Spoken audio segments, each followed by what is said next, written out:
Faire sortir la bande dessinée des planches. Ça, c'est un défi que je me suis lancé d'abord de manière inconsciente, mais ensuite de manière de plus en plus consciente au fil des années. Un défi que je ne me suis pas lancé seul, évidemment. J'ai fait ça avec plein de collègues, plein d'amis, plein de collaborateurs. C'est un défi qu'on a mené au fil d'une 50aine de projets, des petits, des moyens. Et pour nous faire sortir la bande dessinée des planches, essentiellement, ça a été de la mettre en relation avec plein de disciplines sur scène. Avec le conte, avec le théâtre, avec l'improvisation, avec le cirque, avec la danse, avec la vulgarisation scientifique. Ça a été aussi de créer des dialogues à travers les technologies, à travers le numérique. Donc pour nous, c'était ça, faire sortir la bande dessinée des planches. Dans un cadre performatif qui, il faut le dire, n'est pas étranger au milieu de la bande dessinée. Je ne sais pas si vous fréquentez beaucoup les événements BD, mais si c'est le cas, vous le savez autant que moi, le dessin en direct, il est omniprésent dans ce type d'événement-là, ici comme ailleurs. Il y a quelque chose chez les amateurs de bande dessinée qui fait qu'on aime vraiment et viscéralement voir les dessinateurs à l'œuvre, voir la manière par laquelle quelqu'un va attaquer les planches, attaquer la page.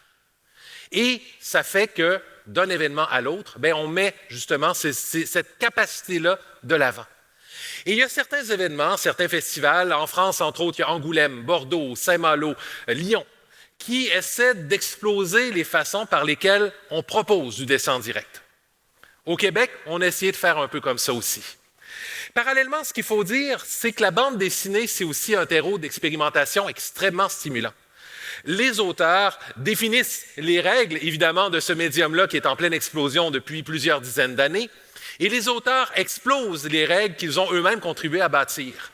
Il y a des grands éditeurs, des petits éditeurs, au Québec comme ailleurs, qui donnent donc des terrains d'expérimentation pour permettre aux auteurs de s'amuser, de s'éclater, de réinventer constamment la bande dessinée. Avant d'aller trop loin, on va se donner un petit lexique. Parce que je parle à exemple du mot planche depuis tantôt. Une planche, c'est ça. C'est la page en BD. Donc, on a un livre, la plage, c'est la planche. Sur la planche, vous avez une multitude de petits carrés. Ça, c'est la case. Donc, dans les cases, on va faire du dessin, du texte, si on en a besoin. Et l'objectif, c'est que d'une case à l'autre, on va raconter une histoire en séquence, donc un art séquentiel, la bande dessinée. Je ferme ma petite parenthèse. Alors, on revient au point de départ, faire sortir la BD des planches. C'est venu au départ d'un coup de fil inopiné du directeur général du Festival Québec BD, Thomas-Louis Côté. Il m'appelle un beau jour, il me dit « Raymond, j'aimerais ça faire un tournoi d'impro BD dans la prochaine édition du festival. Est-ce que ça te tenterait de le monter avec moi? » J'ai dit oui. J'ai respiré quelques instants, après ça, je l'ai regardé, j'ai demandé « Oui, mais c'est quoi l'impro BD? » Il me dit, j'ai vu ça en France, Angoulême, on prend des dessinateurs, on prend des improvisateurs, on prend des musiciens, on les met ensemble, on improvise. Fait qu'on a pris des dessinateurs, on a pris des musiciens, on a pris des improvisateurs, on les a mis ensemble et on s'est doté de la Ligue québécoise d'impro BD, la Likibédé. Évidemment, il a fallu définir un peu notre cadre. Alors, ce qu'on s'est dit, c'est qu'on va placer tout le monde sur scène. Donc, d'un côté, les dessinateurs, de l'autre, les musiciens, au milieu, les improvisateurs. On s'est dit qu'on avait déjà les éléments techniques pour permettre au dessin d'être mis en performance, donc les outils du dessin en direct. Alors, on a placé une table, on a mis une feuille sur la table et au-dessus de la feuille, une caméra. Donc, la caméra vient capter le dessin, capter le trait du dessinateur et on le retransmet un peu comme ici aujourd'hui à l'écran derrière nous. Donc, ce qui fait que vous, public, pouvez voir le dessin et ce qui fait que les improvisateurs peuvent interagir avec le dessin. Alors pour nous, la Likibédé est devenue un formidable laboratoire. On s'est amusé, on a développé des contraintes, on a éclaté les contraintes qu'on se donnait, un peu comme avec le médium. On a demandé aux dessinateurs de prendre le lead, si vous me permettez l'anglicisme, et de proposer des décors, des cases. On a demandé aux joueurs de faire la même chose, d'imposer des styles, d'imposer des personnages. Les musiciens, pourquoi pas, de nous inspirer des bandes dessinées, de nous inspirer des histoires. Alors la Likibédé et l'improvisation étaient un laboratoire extraordinaire. Mais est venue aussi une petite frustration avec ce laboratoire-là. Ça le dit dans l'improvisation, c'est de l'instantané. Évidemment, j'apprendrai rien à personne, c'est plus rapide de penser et dire ou faire quelque chose que de penser et de le dessiner. Alors, il y avait toujours un enjeu de vitesse. Et question de solutionner cet enjeu-là, on s'est dit qu'on aurait peut-être besoin d'un laboratoire qui nous donnerait plus de durée. Alors, on a créé Parenthèse 9, dont le mandat était justement faire sortir la BD des planches. J'ai de la suite dans les idées. Alors, avec Parenthèse 9, on a mené de multiples projets, et entre autres, Cases possibles en 2015, où on a eu un enjeu qui est extrêmement intéressant. Parce qu'habituellement, si on fait collaborer un auteur avec un dessinateur, eh bien, les deux ont conscience de l'existence de l'autre. Donc, ce qui fait que les deux vont se laisser de la place. Dans le cas de Cases possibles, c'est un mandat qui nous a été donné d'illustrer des textes d'auteurs reconnus, des Yann Martel, Margaret Atwood, Russell Banks, Dany Laferrière. Des textes qui n'ont jamais été pensés pour le dessin et qui, entre vous et moi, n'ont pas vraiment besoin du dessin non plus pour exister. Alors, il a fallu trouver comment les illustrer, ces textes-là. Est-ce que dans un contexte où on parle de folie, on y va avec un dessin abstrait, chaotique? Est-ce qu'on essaie de représenter la pression que subit un personnage par une foule qui l'observe? Est-ce qu'on est capable d'amener le spectateur vers Haïti dans un texte de Dany Laferrière, par les couleurs, par le décor?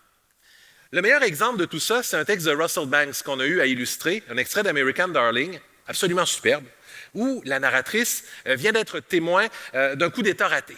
Et elle décrit avec verve toute l'horreur qu'elle a vue. La violence, la guerre, les cris, la fumée, les fusils, les visages. Il n'y avait littéralement plus rien à dessiner. Ou presque. C'est notre metteur en scène, Vincent Champoux, qui avait eu l'éclair et qui a dit, mais ce qui manque, c'est le regard de celle qui observe. C'est le regard de la narratrice. Alors, on a été vers cette piste-là, qu'on perçoive l'horreur dans ses yeux et que peut-être on crée une communion, une communication entre... On espérait l'horreur dans le regard de ceux qui écoutaient et regardaient notre mise en lecture dessinée. Ça nous a appris une grande leçon, ce projet-là, c'est l'idée de dépasser le gadget. Si on dessine, si on intègre le dessin simplement pour l'intégrer, parce que c'est ça notre mandat, c'est ça notre objectif, eh bien, on rate complètement notre coup. Il faut avoir une raison pour le faire, une justification tangible, réelle, concrète. Parallèlement au fil d'autres projets, on a développé, on a exploré des outils. Entre autres, avec le cirque dessiné, on l'a fait pendant 2-3 ans, et ça nous paraissait extrêmement stimulant, parce qu'au niveau du dessin, on a quand même une panoplie d'outils. On a le feutre, évidemment, mais on a le pastel, le fusain, l'aquarelle, on a le papier et l'informatique. Avec le cirque, on a tout autant d'outils, le hula-hoop, le bâton contact, les acrobaties, etc., la jonglerie. Alors, de mettre en commun ces outils-là et de voir comment ils pouvaient coexister, ça nous paraissait assez extraordinaire. Alors, on a commencé à le faire. On s'est amusé, par exemple, avec un diabolo. Un diabolo, c'est comme une espèce de toupie qui est sur une corde qu'on peut faire rebondir. Eh bien, nous, on s'est amusé à faire des traits et le diabolo, dans son mouvement, devait imiter le trait du dessinateur.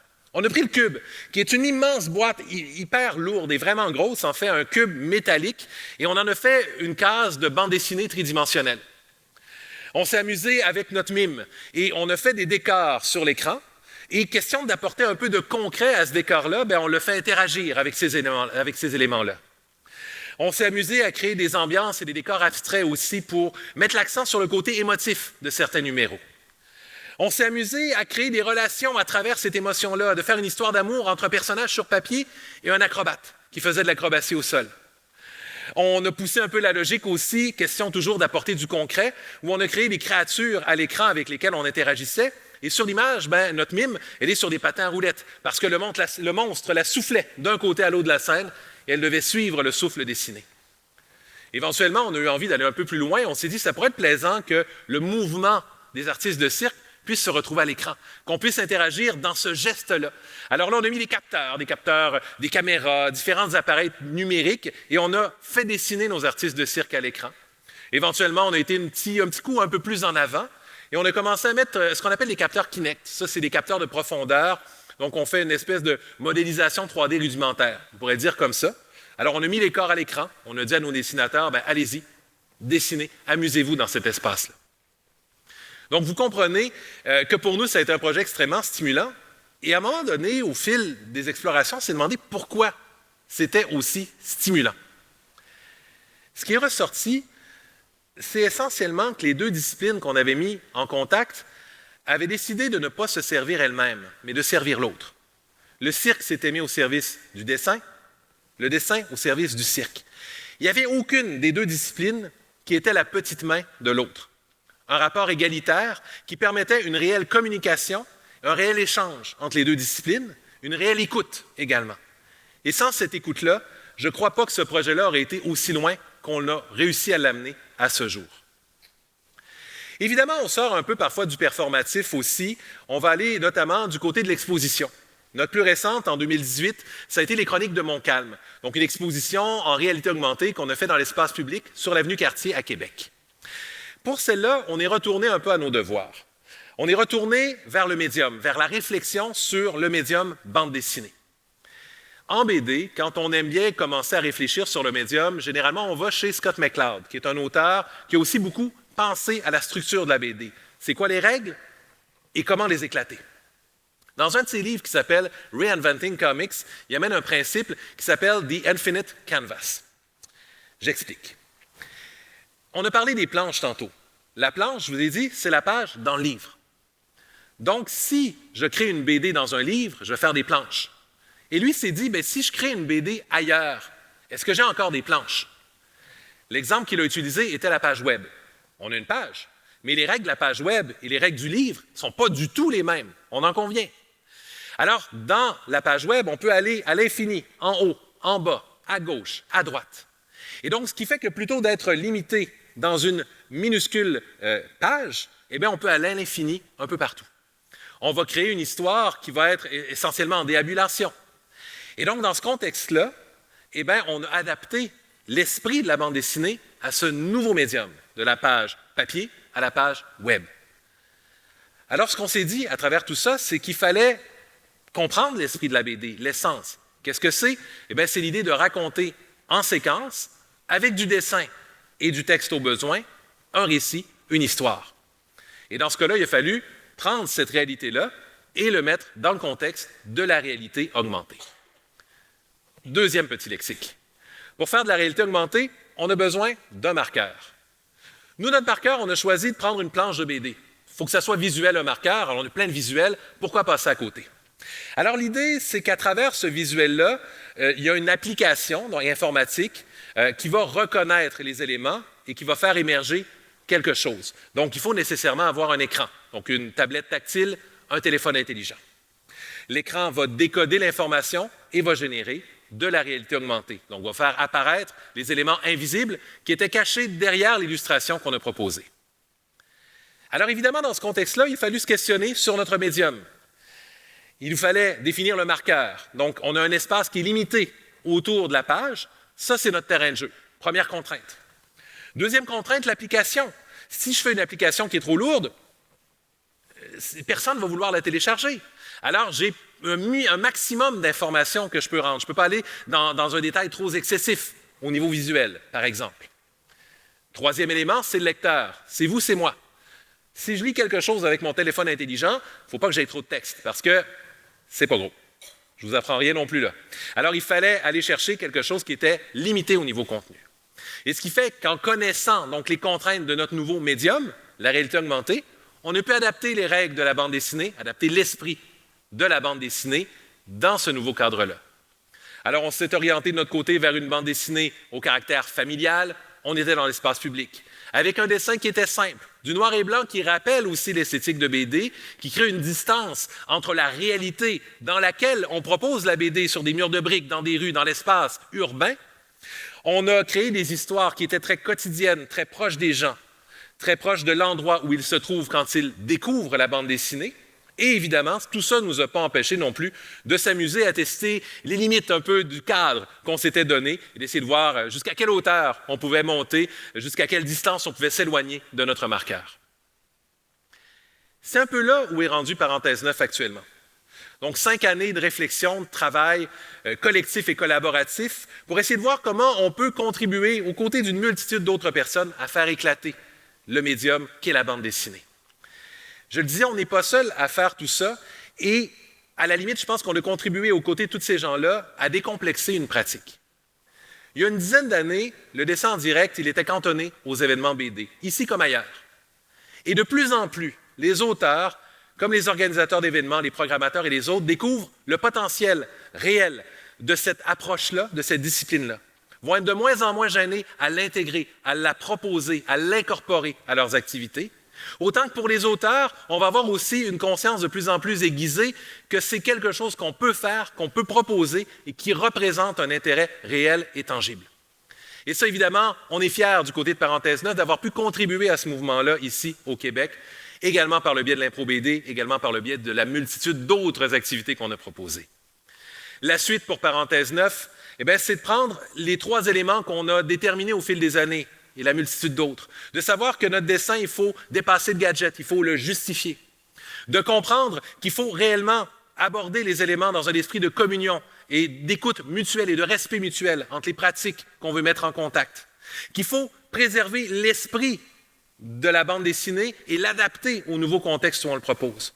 Donc, on a ces règles de base-là, et pour nous, on va souhaiter évidemment continuer à les explorer et voir jusqu'où on peut les pousser et voir s'ils se tiennent dans la durée et dans des projets de plus en plus imposants. Merci.